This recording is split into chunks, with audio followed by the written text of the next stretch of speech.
हाथी घोड़े तोप तलवारें फौज तो तुम्हारी सारी है, पर जंजीर में जकड़ा राजा हमारा अब भी सब पर भारी है।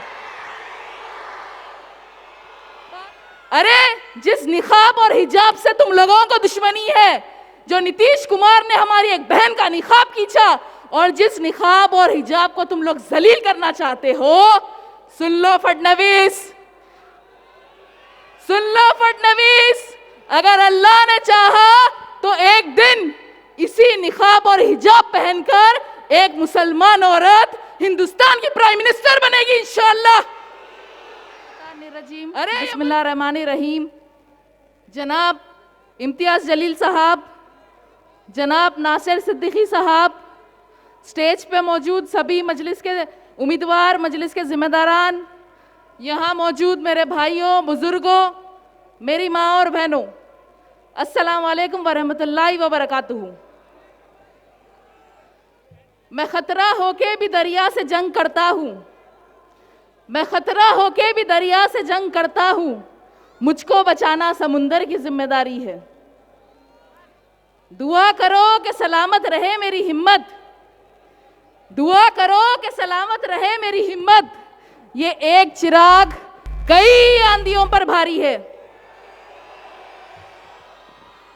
आरएसएस वालों ने मोदी और शाह के अलावा हिंदुस्तान के हर स्टेट में सदक़े के कब्बों को छोड़ रखा है, जैसे बिहार में गिरिराज सिंह, आसाम में हेमंता बिस्वा शर्मा, दिल्ली में कपिल मिश्रा, यूपी में योगी, तेलंगाना में राजा सिंह, तो महाराष्ट्र में ये छोटा रिचार्ज नीतीश राणे, नवनीत राणा और देवेंद्र फडणवीस ये रात दिन मुसलमानों के खिलाफ काव काव काव काव काव काव करते रहते हैं।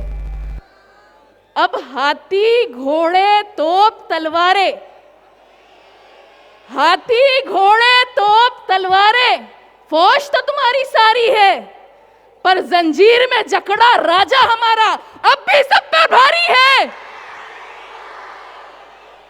पार्लियामेंट में असदुद्दीन ओवैसी साहब अकेले हैं, लेकिन सब पर भारी है, उनमें तन्हा चलने की हिम्मत है, इसलिए उनके साथ ये सारा काफिला है।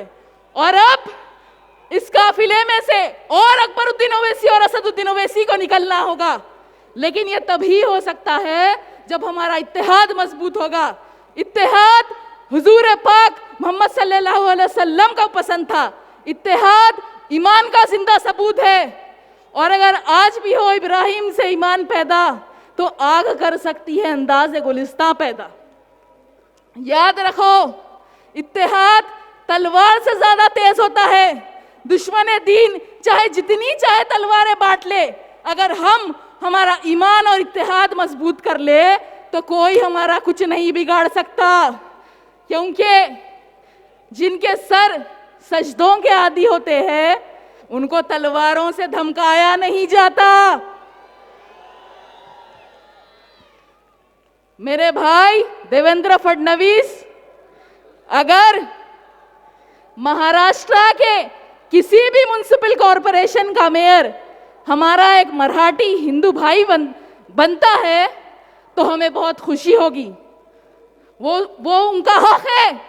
हिंदुस्तान एक जमहूरी और सेक्युलर मुल्क है, यहाँ एक हिंदू आदमी या औरत मेयर बन सकते हैं, सिख आदमी या औरत भी मेयर बन सकते हैं, ईसाई औरत या आदमी भी मेयर बन सकते हैं, और अल्लाह ने चाहा तो यहाँ का मेयर आई लव मोहम्मद बोलने वाला मुसलमान और हिजाब और निखार पहनने वाली मुसलमान भी बन सकते हैं।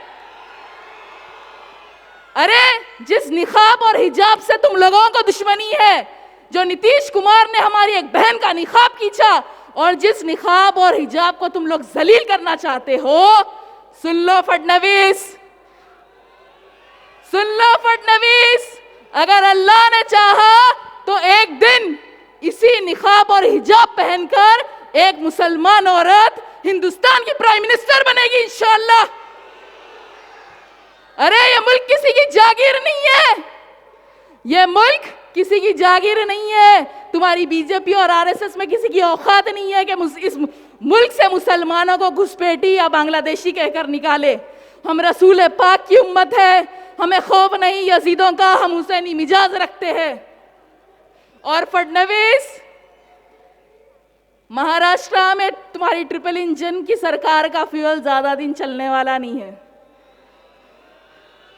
इंशाअल्लाह हर जालिम और बातिल का खात्मा होगा। औरंगाबाद की आवाम से मेरी गुजारिश है, 15 तारीख के दिन जियालों की तरह निकलकर एक जिंदा कौम होने का सबूत दीजिए, अपने इत्तेहाद का मुजाहरा करिए, मजलिस के उम्मीदवारों को भारी अक्सरियत से कामयाब करिए, क्योंकि ये शहर है औरंगाबाद जियालों का शहर है। और इस शहर की पहचान उसके मौजूदा नाम से नहीं है, बल्कि उसकी तारीख से है, और उस तारीख का नाम मलिक अंबर है।